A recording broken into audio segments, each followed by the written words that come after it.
شاہکار اردو کی طرف سے سب دوستوں کی خدمت میں سید وجیہ الحسن بخاری کا سلام پہنچے۔ یہ کہانی ہے چندو لال شاہ کی، جو انڈین فلم انڈسٹری کے سردار کہلائے۔ اپنے زمانے کے امیر ترین، وسیع اراضی پر بنے رنجیت اسٹوڈیو کے مالک، چم کرتی گاڑیوں کے وسیع بیڑے کے مالک۔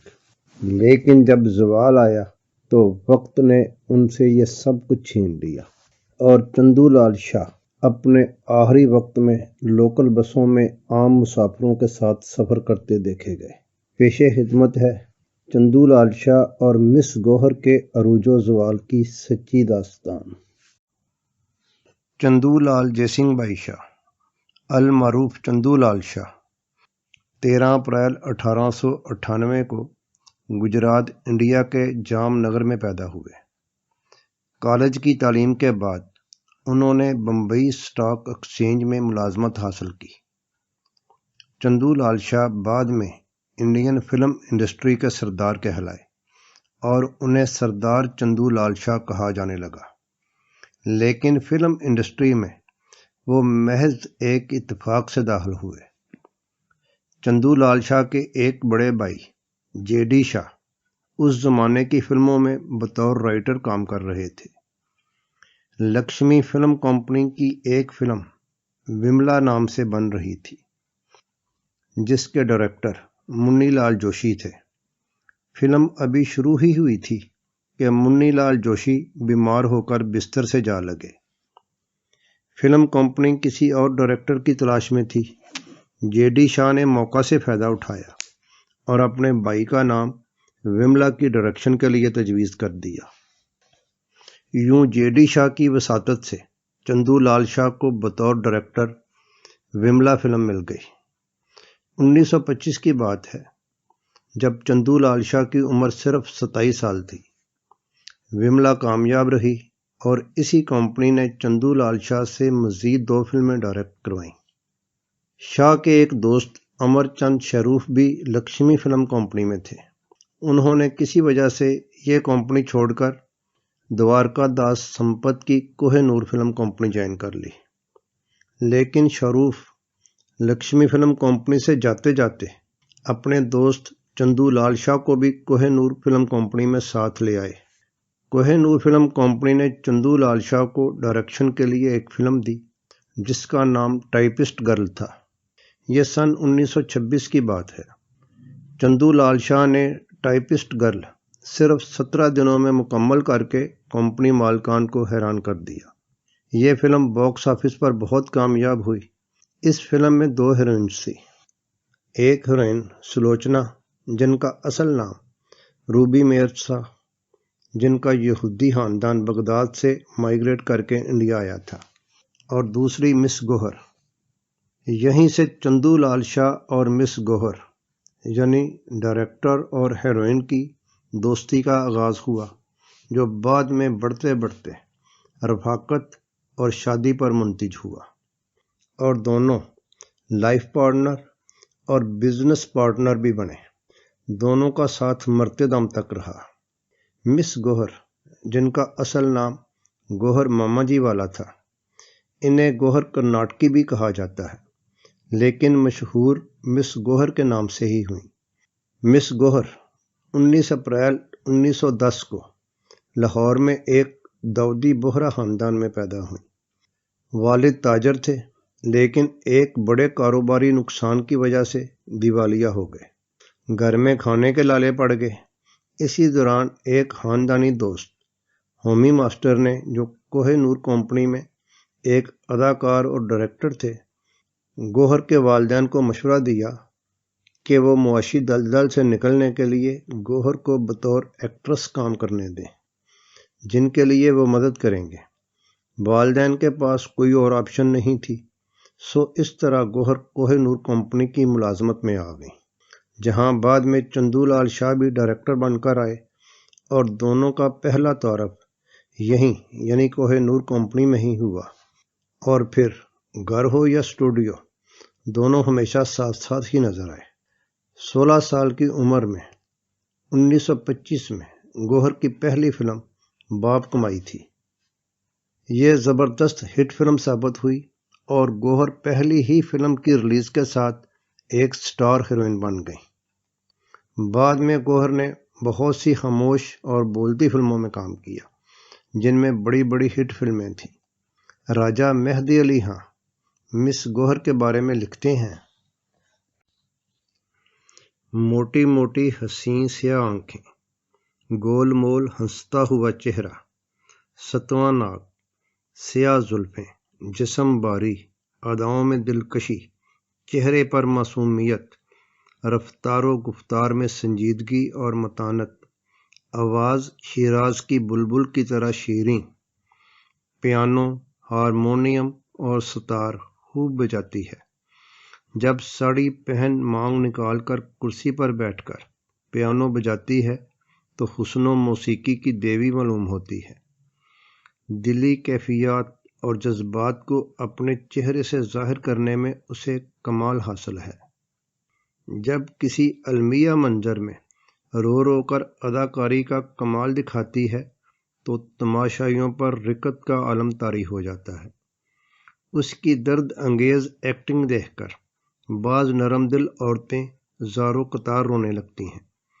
اس کی اداکاری دلوں میں ہلچل پیدا کر دیتی ہے۔ یہی وجہ ہے کہ بعض لوگ اسے ملکہ جذبات کہتے ہیں۔ گوہر کو انگریزی، اردو اور ہندی پر عبور حاصل ہے۔ سب سے پہلے کوہ نور فلم کمپنی سے وابستہ ہوئی اور رادھا رانی، وشوا منی اور ستیا دان ساوتری جیسی فلموں میں کام کر کے اپنے لیے ایک عظیم الشان شہرت حاصل کی۔ اس کے بعد شری رنجیت فلم کمپنی میں بطور ایک حصہ دار کے کام کرتی رہی۔ بعد ازاں گن سندری، شیل بالا، مس 1933، سپاہی کی سجنی، بیرسٹر کی بیوی وغیرہ میں اس نے اپنی بے مثل اداکاری کے جوہر دکھائے۔ موٹاپے کے باعث وہ حسین اور چنچل عورت کا پارٹ ادا نہیں کر سکتی، لیکن دنیا میں صرف چنچل اور نازک اندام عورتوں ہی کی قدر نہیں، باری لیکن خوبصورت جسموں پر بھی نگاہیں پروانہ وار فدا ہو سکتی ہیں۔ گوہر اسی قسم کی ایکٹریسوں میں سے ہے۔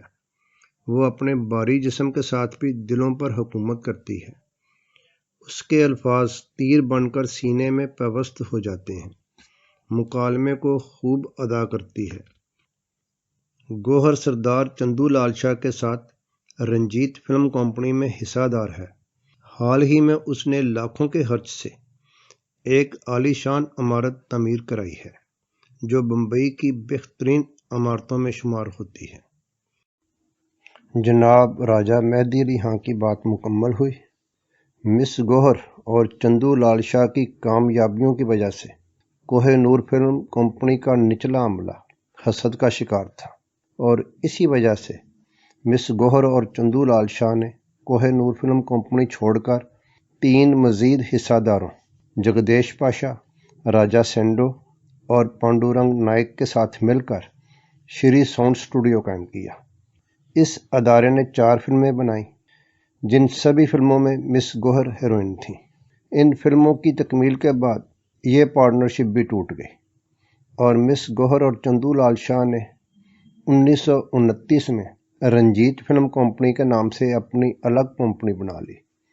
رنجیت کا نام جام نگر کے مہاراجہ رنجیت سنگھ، جو مشہور کرکٹر بھی تھے، ان کے نام پر رکھا گیا۔ رنجیت کمپنی کی پہلی خاموش فلم پتی پتنی تھی، جس کے ڈائریکٹر چندو لال شاہ تھے اور ہیروئن خود مس گوہر بنی، جنہیں اب گوہر بائی کہا جانے لگا۔ یہ خاموش فلموں کا دور تھا۔ رنجیت فلم کمپنی نے 1932 تک 39 خاموش فلمیں بنائیں، جن میں زیادہ تر گوہر بائی ہی ہیروئن تھیں۔ اس کے بعد متکلم یعنی بولتی فلموں کا دور شروع ہو گیا، تو رنجیت فلم کمپنی کا نام بھی بدل کر رنجیت مووی ٹون ہو گیا۔ رنجیت مووی ٹون کی پہلی متکلم فلم دیوی دیویانی تھی، جس میں حسب معمول گوہر بائی نے ہی مرکزی کردار ادا کیا۔ 1930 اور 1940 کی دہائی رنجیت کے عروج کا دور تھا۔ 300 سے زائد بڑے بڑے اداکار، موسیقار، لکھنے والے، تکنیکی ماہرین کمپنی کے تنخواہ دار ملازم تھے۔ کمپنی کیا تھی؟ فلمیں بنانے کی فیکٹری تھی۔ سالانہ 6 کی اوسط سے ہندی، پنجابی، گجراتی زبانوں میں فلمیں بنائی جا رہی تھیں۔ اس ادارے نے 160 سے زائد فلمیں بنائیں۔ گوہر بائی کی بطور اداکارہ آخری فلم اچھوت تھی، جو 1940 میں ریلیز ہوئی۔ بطور ڈائریکٹر چندو لال شاہ کی بھی اس دور کی یہ آخری فلم تھی۔ اس کے بعد گوہر بائی نے اسٹوڈیو کے انتظامی امور سنبھالے اور چندو لال شاہ نے دوسرے ڈائریکٹرز سے فلمیں بنوائیں۔ اس زمانے میں چندو لال شاہ فلم انڈسٹری کے بے تاج بادشاہ تھے، اور اسی کے ساتھ ساتھ وہ سٹا بازار یعنی اسٹاک ایکسچینج کے بھی بے تاج بادشاہ تھے۔ اپنی عملی زندگی کی شروعات انہوں نے بمبئی اسٹاک ایکسچینج کی ملازمت سے کی تھی۔ وہی تجربہ وہ کام میں لائے اور سٹا بازار میں بھی کامیابیاں سمیٹنے لگے۔ اس کے ساتھ ساتھ وہ ڈربی ریس یعنی گڑ دوڑ کے بھی شوقین تھے۔ وہاں بھی یہ پیسہ لگاتے اور اکثر جیتتے۔ گویا فلم انڈسٹری، سٹا بازار اور ڈربی ریس تینوں سے یہ دولت سمیٹ رہے تھے۔ قسمت اور وقت پوری طرح ان کے ساتھ تھے۔ یہی وہ دور تھا جس کا ذکر نوشاد صاحب نے کیا ہے کہ بڑے بڑے موسیقاروں کو ڈانٹ کر کہتے تھے کہ کیا کتے کی مافک دھن بنایا ہے۔ ہر جواری کی زندگی میں ایک دن ایسا بھی آتا ہے جب مسلسل کامیابیوں کے بعد وہ خود اعتمادی کا شکار ہو کر ایک بہت بڑا داؤ کھیلتا ہے۔ آر یا پار والا معاملہ ہوتا ہے۔